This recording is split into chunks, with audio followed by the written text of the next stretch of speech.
हमारे देश का सर्वोच्च नागरिक सम्मान भारत रत्न जो राष्ट्रीय सेवाओं के लिए दिया जाता है, उसे देने की घोषणा हुई है। 3 फरवरी 2024 को लाल कृष्ण आडवाणी जी को ये पुरस्कार देने की घोषणा की गई है। भारत रत्न ये भारत का सबसे बड़ा नागरिक सम्मान है। देखिए, आज की इस कड़ी में जानते हैं भारत रत्न प्राप्त करने वाले लाल कृष्ण आडवाणी की जीवन गाथा। चलिए पहले थोड़ी सी बात भारत रत्न के बारे में। देखिए, सर्वोच्च नागरिक सम्मान भारत रत्न दिए जाने की शुरुआत 2 जनवरी 1954 से हुई थी और सबसे पहला सम्मान यह स्वतंत्र भारत के पहले गवर्नर जनरल चक्रवर्ती राजगोपालाचारी, दूसरा राष्ट्रपति डॉक्टर सर्वपल्ली राधाकृष्णन और तीसरा वैज्ञानिक चंद्रशेखर वेंकट रमन को दिया गया था। और अब तक जिन शख्सियतों को ये भारत रत्न पुरस्कार दिया गया है, उनमें 50 शख्सियत शामिल हुई है और 50वें शख्स बने हैं लाल कृष्ण आडवाणी। हमारे YouTube channel famous stories of the world में आपका स्वागत है। आज की ये प्रसिद्ध जानकारी इस कड़ी में इस प्रकार की विश्व की इतिहास की प्रमुख घटनाओं को, प्रमुख जानकारियों को प्राप्त करने के लिए हमारे यूट्यूब चैनल को लाइक करें, सब्सक्राइब करें, कमेंट करें। तो चलिए, आज का सफरनामा है लाल कृष्ण आडवाणी का।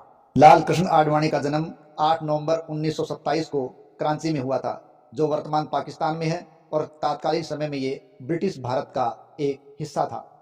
भारत रत्न के लिए चुने गए लाल कृष्ण आडवाणी भारतीय जनता पार्टी के वरिष्ठ नेता है।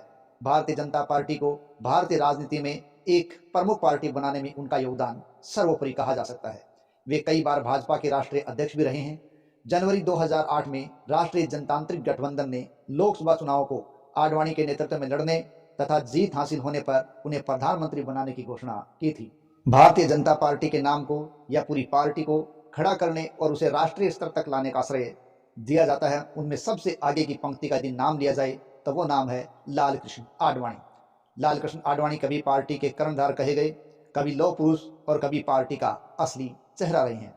कुल मिलाकर पार्टी के आज तक इतिहास का अहम अध्याय देखें तो वो है लाल कृष्ण आडवाणी। 8 नवंबर 1927 को वर्तमान पाकिस्तान के कराची में जन्मे लाल कृष्ण आडवाणी के पिता श्री डी के आडवाणी थे और उनकी मां ज्ञानी आडवाणी थी। विभाजन के बाद भारत आ गए। आडवाणी ने 25 फरवरी 1965 को कमला आडवाणी को अपनी अर्धांगिनी बनाया। लाल कृष्ण आडवाणी के 2 बच्चे हैं। लाल कृष्ण आडवाणी की शुरुआती शिक्षा लाहौर में ही हुई थी, पर बाद में भारत आकर उन्होंने मुंबई के गवर्नमेंट लॉ कॉलेज से लॉ में स्नातक किया था और वे भारतीय राजनीति में एक बड़ा नाम आज भी है। गांधी जी के बाद वो दूसरे जननायक है जिन्होंने हिंदू आंदोलन का नेतृत्व किया और पहली बार बीजेपी की सरकार बनवाई। लेकिन पिछले कुछ समय से अपनी मौलिकता खोते हुए वो नजर आ रहे हैं, क्योंकि जिस आक्रामकता के लिए वो जाने जाते थे, उस छवि के ठीक विपरीत आज वो समझौतावादी नजर आते हैं। हिंदुओं में नई चेतना का सूत्रपात करने वाले आडवाणी में लोग 90 के दशक का आडवाणी आज भी ढूंढ रहे हैं। अपनी बयानबाजी की वजह से उनकी काफ़ी फजीहत भी कई बार हुई है। अपनी किताब और ब्लॉग से भी वो चर्चा में आए थे और आलोचना भी सहन करनी पड़ी थी। अगर उनके राजनीतिक जीवन की बात करें तो वर्ष 1951 में डॉक्टर श्यामा प्रसाद मुखर्जी ने जनसंघ पार्टी की स्थापना की थी। तब से लेकर सन 1957 तक आडवाणी पार्टी के सचिव रहे। वर्ष 1973 से 1977 तक आडवाणी ने भारतीय जनसंघ के अध्यक्ष का दायित्व संभाला था। वर्ष 1980 में भारतीय जनता पार्टी की स्थापना हो गई और उसके बाद से 1986 तक लाल कृष्ण आडवाणी पार्टी के महासचिव बने रहे। इसके बाद 1986 से 1991 तक पार्टी के अध्यक्ष पद का उत्तरदायित्व भी इन्होंने ही बखूबी संभाला था। 1990 की राम रथ यात्रा का भी एक महत्वपूर्ण पड़ाव इनके जीवन का एक अलग ही पड़ाव था। यानी वर्ष 1990 में राम मंदिर आंदोलन के दौरान उन्होंने सोमनाथ से अयोध्या के लिए राम रथ यात्रा निकाली थी।